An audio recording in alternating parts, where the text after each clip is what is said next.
For the people who are going to watch this video and say, why even build it if you need that type of subsidy to make something like this happen? Sure. I tend to think of it from a context perspective, right? Because I think Detroit is an entirely unique context in real estate development compared to most other major American cities, where you've had some of the opposite happenings in the city of Detroit, where population growth has declined or remained flat now. Other cities at least had like this incremental growth pattern, right? And so I think there was obviously a lot of disinvestment in the city. There was a lot of muscle memory loss because of the population loss, because of whole industries either moving to the suburbs or just like declining in general. And what you have left is this kind of like hodgepodge of neighborhoods that are kind of, they may have residential density, but they certainly don't have a lot of commercial offerings, or vice versa, right? And so I think when you take the context of how do we rebuild neighborhoods, we have to exhaust every tool that we have, right? And I know, the tax abatement and incentive conversation is supercharged, but I also think we have to dissect that, right? Like we have to dissect that between the Gilberts of the world and the Bedrocks of the world versus similar tools, and the mechanics are similar to actually get what we want to see done in our neighborhoods, right? Like the tool in and of itself is not the bad thing. I think the application can be questionable sometimes, and who gets to benefit from it, and why things are certain things are so expensive to pull off. But I think the merit of the tool is what it is. And I think that because we have these issues with valuation gaps in our neighborhood, because our rents are naturally low and we wouldn't even be able to charge certain higher rents, nor should we have to get creative about how to solve these funding gaps. I know the conversation is unpopular at times, but these tools are actually critically needed to actually build vibrancy and actually reconstruct the populations, the businesses, and the entrepreneurship that we lost over the past 70 years.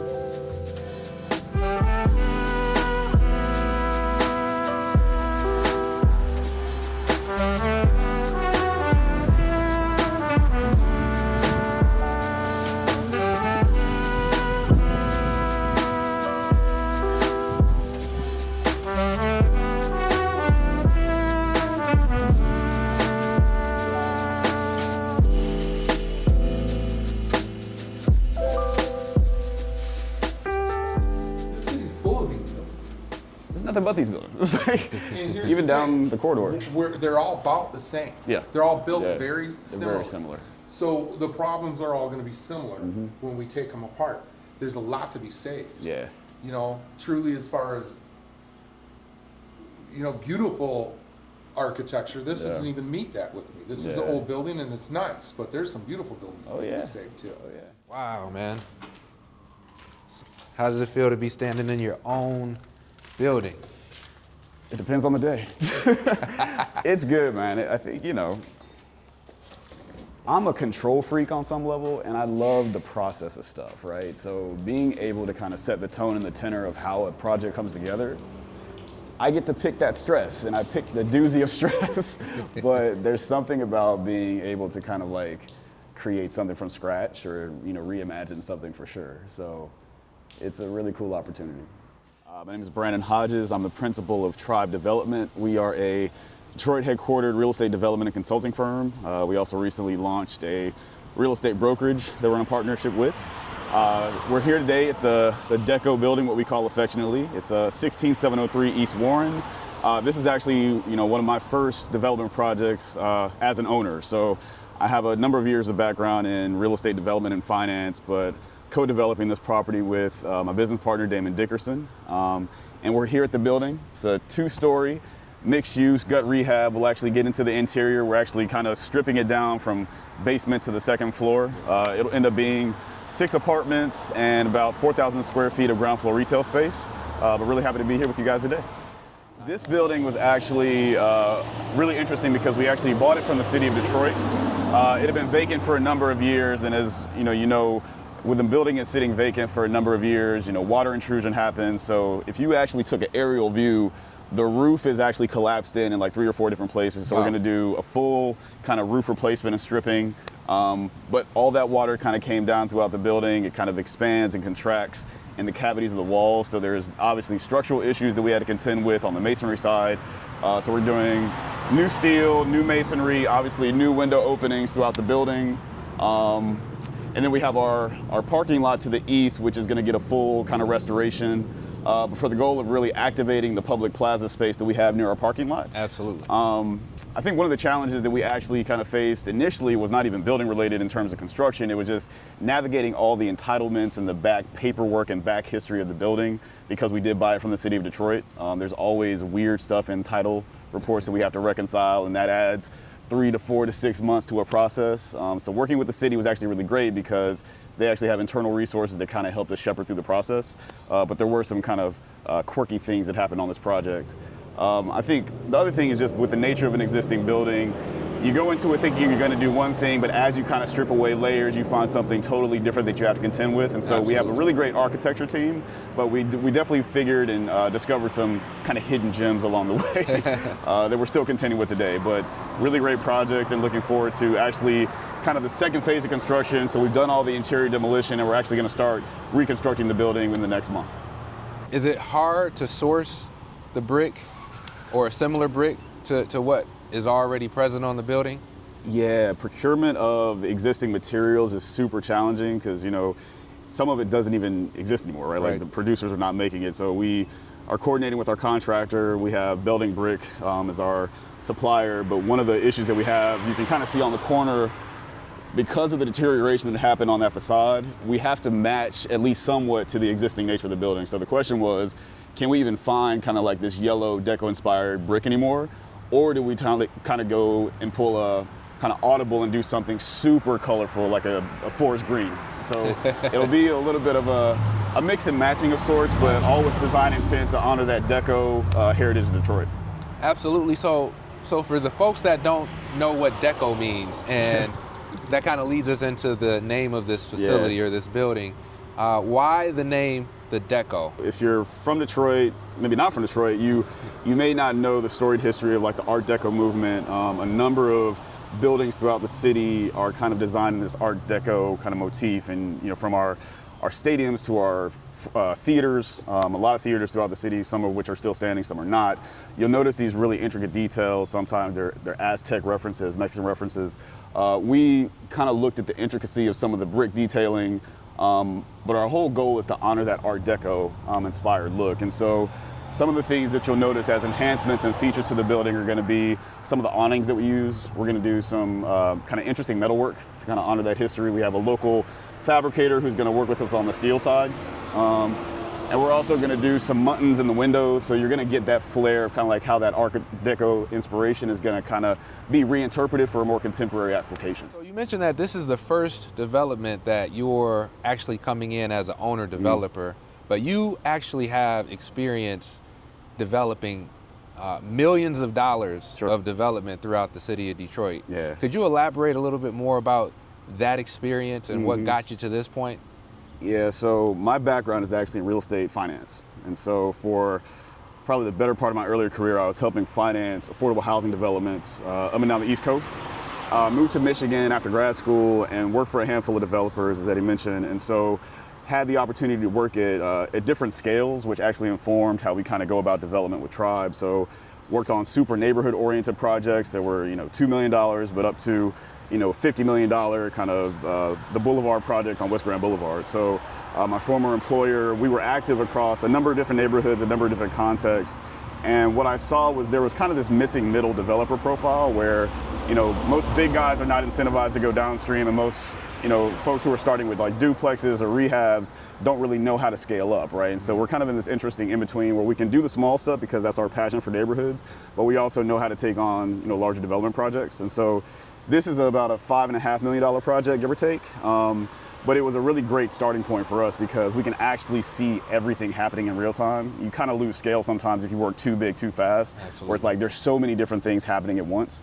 This allows us to kind of like see all the intricate details and how the contractor and how the architects are thinking about all the various parts of the building coming together. What kind of drove you to a point where, I know you worked with a number of larger developers here in the city, but what drove you to a point where you said, look, I'm ready to start my own development firm, amongst other things, because we're going to talk about the other things that you're a part of and have initiated as well. But like, what drove you to the point where you're like, okay, I'm ready to get into the game full time from this aspect?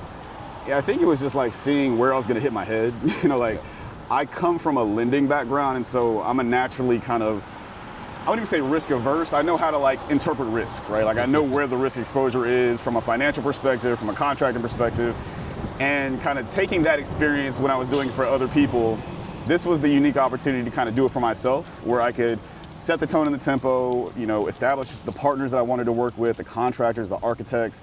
I didn't always have agency in doing that when I was hired for other firms, right? And so this is kind of just Brandon's impression and imprint on how he wants to see development happen in the city of Detroit from a process perspective, from a community engagement perspective, and how we have to show up, you know, as Black developers in Detroit. What would you say was the hardest thing from going from corporate to actually running your own firm, you know? And one of the things I admire about you is just how professional you are, how buttoned up everything you do is. When you execute things to the fullest. I want the viewers to understand what type of issues and challenges that you kind of ran into from that transition. So I think working in corporate or organizations actually gives you, when it's done right, it gives you a unique perspective into kind of best practices. And so when you think of real estate development, I think most people get fixated on the physical buildings.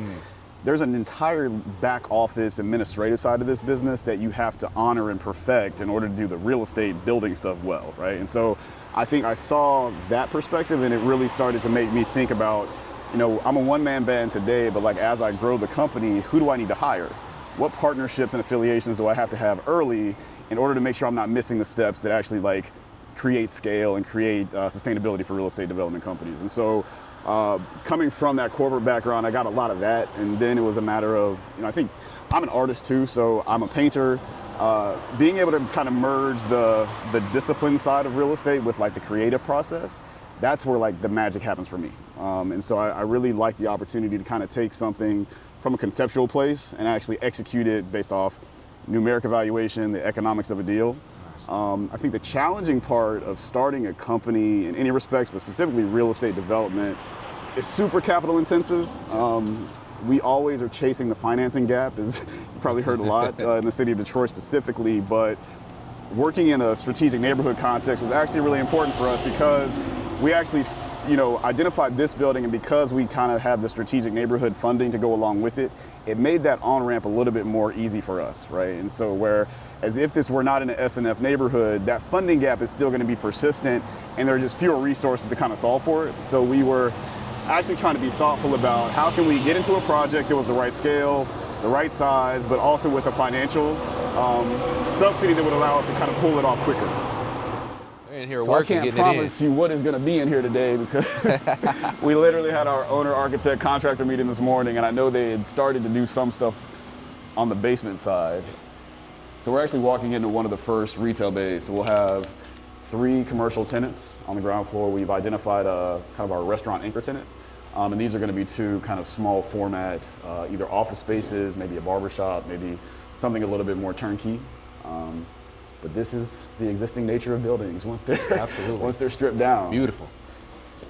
And so do you see yourself providing a restroom in each commercial space, or do you see yourself having a shared restroom concept? Yeah, good question. So the restaurant will have its own dedicated bathrooms, and then we have a shared toilet room scheme in a kind of an interior corridor in the rear of the building. Got it. So the other 2 retailers will share that restroom. What are your thoughts on retail in 2025? Because you are aware of just how challenging it is, obviously, to attract a tenant for your brick and mortar.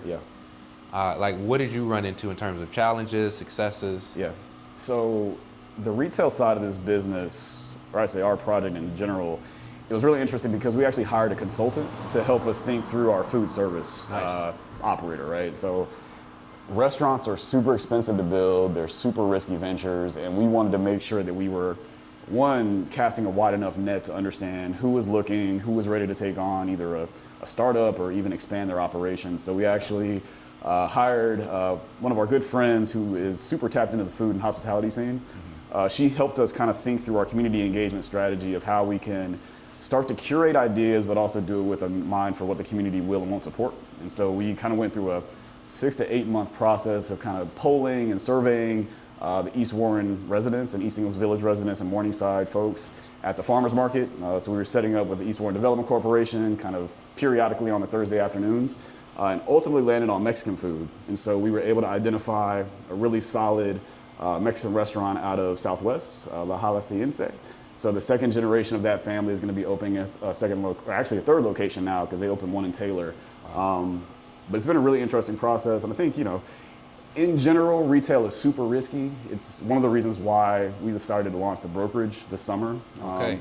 We found that we were coaching people and coaching small businesses through the process of procuring space, and just realized how much of an education ramp that is for most people if you've never been in that setting before, right? And so we were like, well, if we're doing this as kind of business owners already and landlords, we could actually make a standalone business out of this too, because we can now help you think through the architecture plan, the contractor relationships, the financing of your project. And so just kind of wrapping around all these entrepreneurs, the efficiency and the perspective of actually how to get into space, but do it the right way. So I'm bullish on retail, but I think you definitely have to think about it kind of from a risk perspective, and just kind of put the guardrails around the entrepreneur. Absolutely. This is Jimmy. Who's super on site with KEO. Big challenges with this property that we have here is it's an old masonry structure that sat in the weather for years. We don't even know how long it sat in the weather. We have no... A long time. Yes, we know that there was collapses on the roof and some failures. And when you get these buildings apart is when you can really kind of start understanding the real damage that was done from sitting open to the weather for that much time. But it is what it is. We're racing for the weather here. This is our biggest challenge, is to get this somewhat put back together before the big snow comes, before the end of December is about when the real bad weather will get here. We could get some cold weather before that, but it shouldn't affect us too much until it gets below zero. Once you kind of got started on the construction side, did you run into a number of challenges to a point where it may slow down your completion date, or are you still on track? No, we're nowhere near on track to the original completion date, because to answer your question frankly, because of the challenges we ran into, when you get these buildings apart is when you can really start to appreciate what damage has been done. And we're actually still getting through some of that damage. So there's been little positive construction. We're still kind of in the demo and shoring up the old structure phases. And that's about to change here real soon. We got some answers this week on some pending questions, and we are going to have some positive work here and start putting this building back together. It's interesting because it's, I think this is a fairly common thing happening in the city of Detroit. Like, we have some of the oldest building stock in the country, right? So you look at I'm from Charlotte, North Carolina, right? Like, our oldest buildings are like 1960s, 70s probably, right? We're taking like 1900, 1910 buildings that have sat around unoccupied for however long, maybe 50, 60 odd years.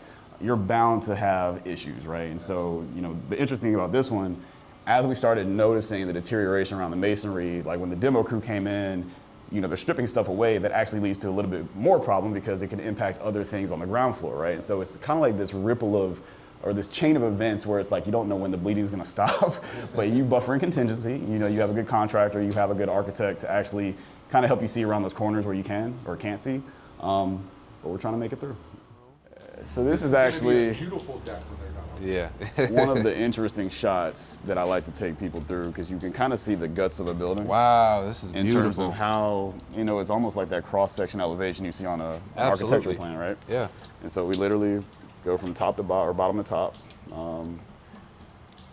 So you're actually having to replace the floors. Yeah. And that's where some of the steel is coming in You can see some of the steel has already been put in. But then we have the column footings that are going to get poured. Nice. So you'll have all new steel in the basement, and then we're going to put in the floors. Beautiful canvas, man. Weeks. Yeah. Beautiful canvas. Yeah.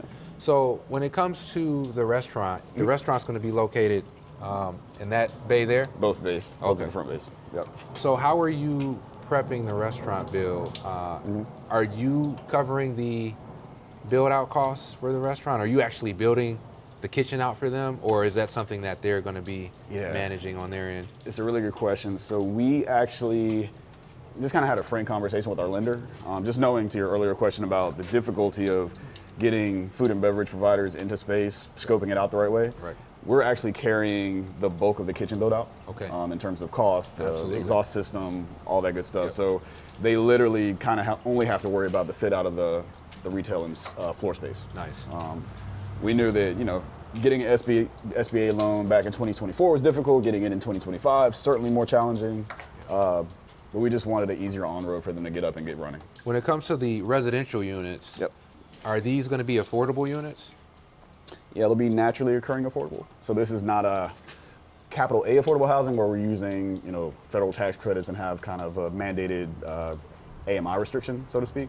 They're all going to be naturally occurring around 60 to 80% of the area median income. We felt that was obviously helpful for our pro forma, but it also matched kind of what the general area could bear in terms of rent sensibility and absorption. We have a couple of different funding sources. So we have a MISHDA grant that actually kind of mandates a bit of affordability. So we have a couple of 60% AMI units, but broadly it's just naturally occurring affordable. Why East Warren? And obviously I'm a big fan of East Warren as You're well. biased, yeah. I'm a bit biased, right? But what are your thoughts about East Warren and the resurgence of this commercial corridor? Yeah, I think to start, there are a couple different factors that we were really struck by. One is the level of residential density. We think that's really important for commercial corridor activation. You know, it's really difficult to manufacture density in any part of the city. And if you have an existing neighborhood or a handful of neighborhoods that already have tenants or residents and tenants that can actually support the small businesses and things that you're trying to bring on the business side, that's great. I did mention it's in a strategic neighborhood zone. So we love the fact that we're not the only developers on the block, right? Like it's great to, you know, pioneer stuff, so to speak, but if you can work alongside, you know, 3 or 4 other co-developers in the endeavor, we all share similar pain points, right? Like whether it's security issues or streetscape work or advocacy to the city, right? It's certainly different when you have 5 different voices saying the same thing versus just the one-off developer, right? And so we love the fact that there's really a broad ecosystem of stakeholders that we lean on.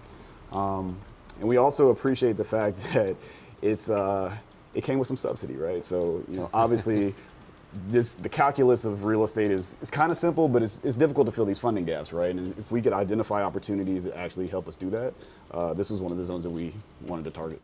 This is what I'm talking about. So this is the fun stuff, man. Yeah, absolutely.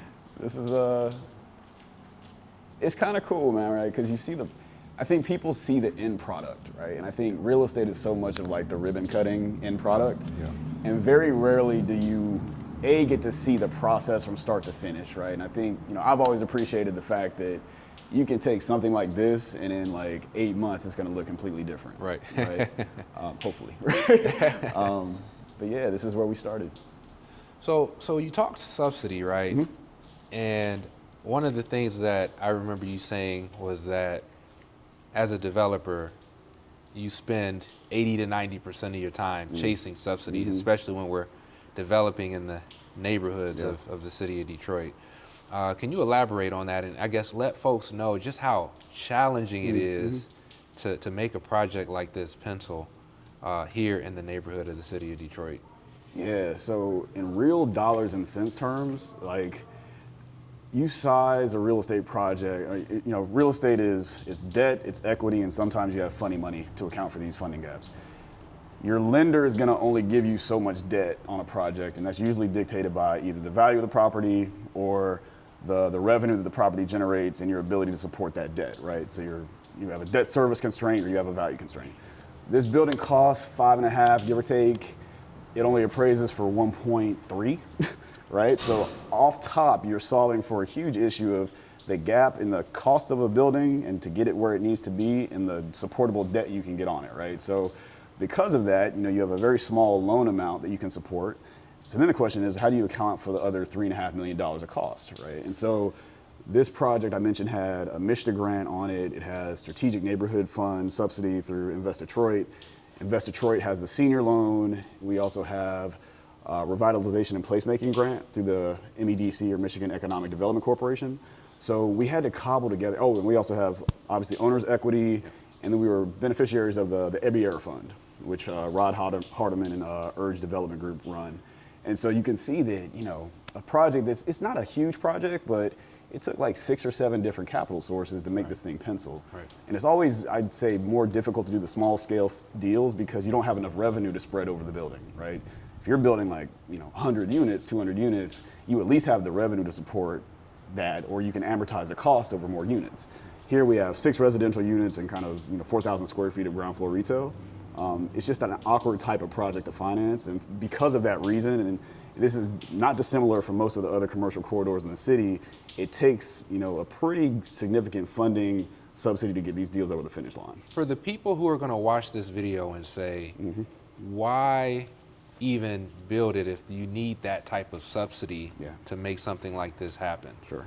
Us as developers, we're using public funding and these different grant dollars and things of that nature, but there are people that don't agree with that approach. Like, what would you say to them watching a video and saying, why would you even build something like this? I tend to think of it from a context perspective, right? Because I think Detroit is an entirely unique context in real estate development compared to most other major American cities, where you've had some of the opposite happenings in the city of Detroit, where population growth has declined or remained flat now.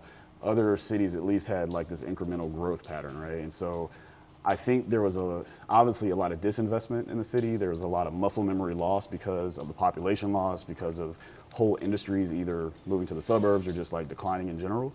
And what you have left is this kind of like hodgepodge of neighborhoods that are kind of, they may have residential density, but they certainly don't have a lot of commercial offerings, or vice versa, right? And so I think when you take the context of how do we rebuild neighborhoods, we have to exhaust every tool that we have, right? And I know, the tax abatement and incentive conversation is supercharged, but I also think we have to dissect that, right? Like we have to dissect that between the Gilberts of the world and the Bedrocks of the world versus similar tools, and the mechanics are similar to actually get what we want to see done in our neighborhoods, right? Like the tool in and of itself is not the bad thing. I think the application can be questionable sometimes, and who gets to benefit from it, and why things are certain things are so expensive to pull off. But I think the merit of the tool is what it is, and I think that because we have these issues with valuation gaps in our neighborhood, because our rents are naturally low and we wouldn't even be able to charge certain higher rents, nor should we have to get creative about how to solve these funding gaps. And so we are beneficiaries of the PA 146 Oprah tax abatement, so that actually freezes taxes on the improvements of the building. So we do leverage tax abatement structures where we can. I also come from the low-income housing tax credit world, which is all about tax incentive, right? So it's literally the primary tool which actually creates the bulk of affordable housing throughout our country. Is all about tax incentive, right? And so I know the conversation is unpopular at times, but these tools are actually critically needed to actually build vibrancy and actually reconstruct the populations, the businesses, and the entrepreneurship that we lost over the past 70 years. All right, so I mentioned we develop and this is our initial project, but my background in finance, I was actually financing low-income housing tax credit properties. I used to live in Washington, D.C., so I know that business from the finance side. My kind of natural for me progression is to kind of start with small scale development projects in neighborhood context, but also scale up to the 50 to 200 unit low-income housing tax credit properties. So we actually have our first LIHTC deal that's breaking ground end of this year. Let's go. Yeah, man. It's a totally different challenge, totally different scale, totally different problems and nuance, but a lot of themes shared across just the cycle of real estate. That'll be based in the Jefferson Chalmers neighborhood. That's actually where I live. So it was really important to me to really start to develop where I had context, where I had relationships and understanding of what the residents want, what my neighbors want. It builds in a different level of accountability when people can find you down the street versus somebody who's like maybe in the burbs or even out of state. So we really appreciate the opportunity just to be able to show up as our authentic selves kind of in the development process. From a developer standpoint, why is LIHTC such an ideal way to develop? I'm not sure I would classify it as ideal. I think, again, context of Detroit, you have rents in most of the city that are right on top of where we deem affordable housing rents to be, right? So if you take it from an area median income perspective, most rents in the city are not going to be above 60% of the area median income. And that's the qualifier at the high end of the low-income housing tax credit program. So you're either at 20% of your units have to be at 50% of AMI, or 40% have to be at 60% of AMI. So if you're thinking about, and you take a totally different asset class, you can't really do a lot of market rate development in the city of Detroit because the rents are so low. So if the question is, well, how would I even go about raising equity for my deal if I know I can't get the return? Well, you might as well just go where you can get the equity, right? Absolutely. So we think of it from that perspective. It's like the government's almost your partner in these real estate deals, and it accounts for, call it 75 to 80% of your total capital stack is the low-income housing tax credit equity. Yeah. So you're literally just solving for the other subsidy and the maybe small permanent loan that you can support on the project. So it's a little bit of a different way of thinking about real estate because it certainly adheres to value, but that's not the ultimate goal. It's really because your rents are capped, right? So if your rents are capped, you need to accommodate that huge financing gap, and the equity is the way that we do it on the LIHTC side. And so for the viewers watching this, we're standing a project that's over $5 million, Yeah. whereas the LIHTC project that you're doing in Jefferson Chalmers, what's the budget on that one? It's right around 20 million. Let's go. Yeah. It's it's new construction. The LIHTC program is way more prescriptive, and I'll even say punitive for getting it wrong. There are a lot more stipulations around what you can and can't do. It's an IRS program. Most people don't know that. So there are a lot of complexities just on the compliance side and the tax and accounting side that just escapes most people. But it is the primary tool which actually creates most of our affordable housing stock, at least on the new construction side in our country. So I encourage, folks that want to do affordable housing, there are a ton of great resources to learn more about the LIHTC program, either online, there are courses you can take, but there's also a great resource of developers in the Detroit ecosystem that have always opened their doors to me to kind of like bat ideas off of each other, because it is a very obscure kind of business model, but once you get in it, you get your feet wet, you can actually do some really great things under the program. You are an artist, and you make some amazing work. Appreciate that. I think like a lot of kids growing up, I was always like a doodler. So like, from the time I could pick up a pencil, really, I just sketched stuff a lot. And so when I was fortunate enough that I had a really cool art teacher in high school, and I actually like kind of got immersed in like arts education that way. And so I didn't have a formal training in art. That wasn't my major in college, but I've always had a passion for the arts. So I'm a painter. So I think I've always been enamored with the creative process too, right? So in some ways it kind of mirrors real estate, right? Like you're taking a really fuzzy idea to start, and you're kind of refining it and, playing around with it, seeing if it sticks or not. And I think the sensibility of the creative process actually helps a lot of my real estate discipline, right? Mm-hmm. Like the way that we think about our marketing strategies, our branding approach, like how can I as Brandon and Tribe stand out against other developers or a crowded field? I think our website speaks to that a little bit. And we also think about, what do people see when they're in their buildings, right? Like who has access to art and who doesn't? Rod Hardiman talks a lot about this with his projects with Urge, or Urge Development in Detroit. And I think it's super important that we as building owners and landlords can actually expose people to things that they may not actually have an opportunity to see on a daily basis. And we can do that through the curation of the art on the wall. What kind of collaborations and partnerships do we strike during the development process? Detroit has a ton of muralists. It has a ton of creative people in every respect, whether it's culinary arts, visual artists, musicians.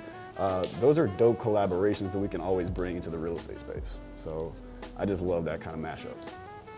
In addition to what we do as real estate developers, we also use the same muscle and discipline as consultants. So we have a number of nonprofits, organizations, individuals that we work with in the city of Detroit, but also broader Southeast Michigan, just to help build capacity throughout the real estate development process. That can mean financial modeling. A lot of people haven't dealt with a pro forma before. They don't, understand all the levers in a financial model.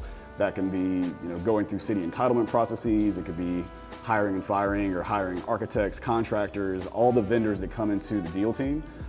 We can help advise on those sorts of considerations. So it sharpens our practice. It actually builds a great community. We think of it as almost like a business generation and business development angle as well. Hopefully we can prove our value on the consulting side. Maybe that leads into a development partnership or relationship. So we're happy to work and consider a host of different projects. You can find us at www.tribedevelopment.city.